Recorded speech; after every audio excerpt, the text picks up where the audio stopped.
We'll start this video with a huge disclaimer and a huge caveat. I love Jarrod Bowen, West Ham's best player. I mean, it's not even in debate, right? This guy might have won the Hammer of the Year last season, but Jarrod Bowen is West Ham's best player. If any club, any Champions League club could come to West Ham and pick one player off of us, it would be him. I know what Harry Redknapp said the other day, that he was almost stuck in limbo at West Ham, and I get what he was saying. He's a legend, really. He's a future legend. He would be a legend now. It's just we are in the present. We've got to wait for nostalgia to kick in for him to be a legend, but very much Jarrod Bowen is creating future nostalgia now. He's got everything. He's got the longevity at the club. He's got the goals.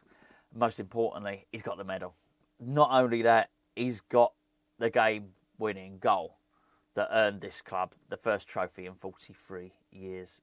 European trophy. This is big stuff. This is important stuff. So there's me caveat. He is brilliant. I love Jarrod Bowen, and I want him to stay and finish his career at West Ham. There you go. Unfortunately for me, he's not a captain. He shouldn't be captain. Not in the present day anyway, because the rules have changed on captaincy. You used to get something that was said, and it still is said, and I think it says of Jarrod Bowen. He leads, he might not be vocal, but he leads by example. Now, that used to be enough. Leading by example used to be enough, because there used to be other players who could go and talk with a referee. That's not the case anymore. That landscape's changed. It was brought in, it was trialled at international level, and now it is, well, the only thing that really bothers me, I don't know, I think it's UEFA wide, but it's certainly the protocol now in the Premier League that only the captain can challenge or can remonstrate with the referee. I don't think the most well-known player that I can think of, maybe you can suggest somebody else in terms of he's quiet but he leads with example, would be David Beckham. Now, David Beckham was a fantastic player, but I would say there's something he shared with Bowen, and that was they're both shy. And I think that's why people say those things. Okay, look, you might not see him, might not be a ranter and a raver. That's what people say, a ranter and a raver. But he leads by example. That's not enough anymore.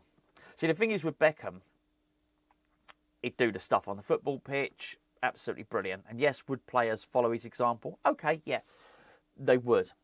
But what would happen, and I'm thinking, well, we could do either or. We could do any. We could do it any club if you want. But we'll deal with Manchester United and we'll deal with England for the purposes of this argument. With England, if the referee had a stinker, because I think we would all agree you've got to put pressure on the referee, right? Particularly if he's having a stinker. Particularly if you've got to remind the referee. You've got to say, oi, ref, he's done 3 tackles now. You've not even given him a card. It's stuff like that. Or maybe they just get a decision wrong. You have to put pressure on the referee. Gone are the days you're not allowed to surround them anymore. But for England, back in the day, Becks could lead by example. And would he go up and get in the referee's face? Probably not. Probably more than Jarrod Bowen, I would argue that. But that was all right because, you know, both with John Terry, Gary Neville, these were gobby people. They'd get up and they'd front up, right? They were argumentative, they were talkative, they were vocal. So that was all right. He could lead by example because other people would do the other stuff. And I am talking primarily with talking with the referee here. I mean, don't even need to really go into it at Manchester United. They were packed full of leaders. But if you want to pick one out, the obvious one is there. It's Roy Keane. But I mean, they had loads of people there. I know Schmeichel was a long way back, and it's not ideal for a goalkeeper to be talking to the referee because he's sort of out of it. But, Nicky Butt would do it. Gary Neville would do it. Jaap Stam would do it. Vidic would do it. To a lesser extent, Rio would do it. There would be a lot of people there who would just get stuck in and have a word with the referee. Trying to influence some decisions. And this is the problem that we've got now. Because only the captain is allowed to do it. Now, it was something that was really something we discussed on Patreon, actually, that myself and Gio were discussing on Patreon a couple of weeks ago. And it was during the Everton game. And there was a sort of set to, there was There was a foul. There was a bit of rolling around. There was a bit of play acting. There was a bit of diving. There was a bit of naughtiness. It was on the touchline. It was between Lucas Paqueta and I think Mikolenko. I'm pretty sure that was it. Anyway, it was quite clear that the referee had a decision to make. Was he gonna penalise Paqueta for play acting? Was he going to penalise Mikolenko for the bad challenge? The linesman was waving his flag. They were, because it was up at Everton, they were right near the touchline, which is something else as well. Because let's be fair, it's even more important at West Ham that we can influence referee because the crowd in home games are not close to the pitch, so the crowd can't do it. The referee had a decision to make. At that point, James Tarkowski ran down the pitch and got right up in the referee's face. Now, I just want you to park for a moment whether you think it's right or wrong to get in the referee's face. Right? I think there's too much of it traditionally in football. And I wouldn't say Tarkowski at this point was aggressive, right? But he was in his face and he was saying to him, no, referee, this is what happened. And don't forget this and that. He was talking to him. He was vocal. He was very much a leader. At that point, Jarrod Bowen was stood behind him, literally behind Tarkowski's shoulder. He hadn't gone to the referee with anything like the purpose that Tarkowski had, but he was waiting his turn. Basically, Bowen was being shy. He was waiting his turn. Then it carried on, and Tarkowski was making his point. Here's what I'm talking about. What you need then is a captain to be up there, to be alongside Tarkowski, be talking to the referee and say, actually, no, referee, he's wrong, and I'm going to give you the chain of events from our side. Here's the West Ham point of view. By the time Tarkowski had finished, Bowen was sort of waiting in the queue and waiting in his line. The referee went off. He didn't get a chance to have it. So basically, he wasn't forceful enough. He's not vocal enough. You can see that. This is not the first time. We've had this problem for a little while, and actually to a lesser extent, I've seen it before when Zuma was here, and Zuma should have been doing it, and he wasn't doing it either. I think we got this really wrong. And as I say, ordinarily it's fine because you can pack your team with other leaders. But the rules have changed. As this season, I think it's this season anyway, the rules have changed. They're not allowed to do that. So going back to the old times, if David Beckham was captain, John Terry and Gary Neville wouldn't be able to do that, wouldn't be able to talk with the referee. So with that, it's just become far more important that the person we have to do that is not aggressive, but assertive. There you go, that's the word I'm looking for, was assertive. And it's almost like sacrilege to criticise Bowen, and I'm not about his footballing or anything like that. I guess what I'm saying is, he is not an on-field leader. Now, people always used to say, again, well, you don't see what he does off the pitch. You don't see what he does on the training pitch. He could be great at that stuff. But it's changed. The rules of engagement have changed. Almost now, you could almost have a club captain for that sort of stuff. But who is going? This is your appointed communicator with the referee. That's changed. That's what it is. That's this season. The appointed communicator with the referee. I think the worst thing that probably happened was Julen Lopetegui making him captain. It felt like a bit of a political decision at the time. And then when Potter came in, it was almost as if Potter probably can't change it. We heard afterwards that Potter didn't think he was a brilliant leader. The trouble is with Potter, he was at such low stock at the time. He was so bad at so many things.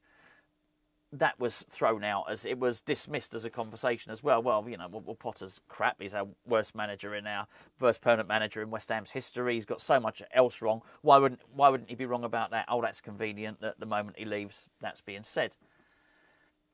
But he can be wrong about numerous things and be right about that. We don't know. They were comments that were attributed to him. As I say, it's nothing against Bowen. He can do all those things. He can be the best club captain in the world. He can lead by example on the pitch. He can win us games. My goodness, we're going to need him to win us games. And is that inspirational? Yes, that would be it. If you are leading the line and you are getting those important goals, that is inspiring to the teammates. But having a captain's armband doesn't make it more inspiring. That's going to be inspiring anyway. That's just having a good player in your team. You're going to get that, right? That's important. But it still doesn't change the fact that he's not very good at being demonstrative, at being assertive, at going and challenging referees, at being forceful with his personality. And I think most people would say that. Most people would say that he's not that character. He seems like a gentle character. He does not seem forceful. And I think you need to be now. I think it'd be interesting to see what Nuno does here. I understand Potter wouldn't do it. And this is why Lopetegui's decision was not good, because it's almost forced a decision on the rest, because it now becomes diplomatically a really difficult thing to do. I've no doubt there'll be pushback on this video and in the comments, and there'll be a lot of support for Bowen. Hopefully I've done a good job of not criticising him as a player, and most people with common sense will read between the lines. But there'll still be some people saying here, no, he's a good captain, he's our best player, he should be captain. And you could probably take that pushback, which is just an alternative football opinion, which is fine. But within the club, you're going to get that times 10. So it is almost impossible. So it almost gets to the point where I didn't think Potter was forceful enough to... Ironically, the same characteristics that I say that Bowen has got, Potter didn't have them anyway. I didn't think Potter was assertive. I didn't think he was... So he's probably not going to... Shame on him, basically. If Potter didn't think that Bowen was captain material, but he wasn't forceful enough to make someone else captain, then shame on Potter. That's one of them. But that would be a really, really legitimate thing that he got wrong if that was the case. Now, the thing is, we don't know what Nuno thinks. Nuno might think that Bowen is a fantastic captain. But they're going to need to sort something out if that's the case. Because as far as I can see, there's only really two things that are going to happen here. Either we need to change the captain and give it to somebody who is more vocal. Who I don't know. Actually, I don't know. I don't see leaders in the West Ham squad. Maybe we're going to bring one in. I don't know. What I do think, though, is if they're not going to do that and Nuno thinks I'm going to keep captain, he has to coach him in that as well. He's going to have to make him more vocal. He's going to have to explain that this is a really, really important thing to do. Because without... referees who are not going to be held to account will make the easier decision. They really will.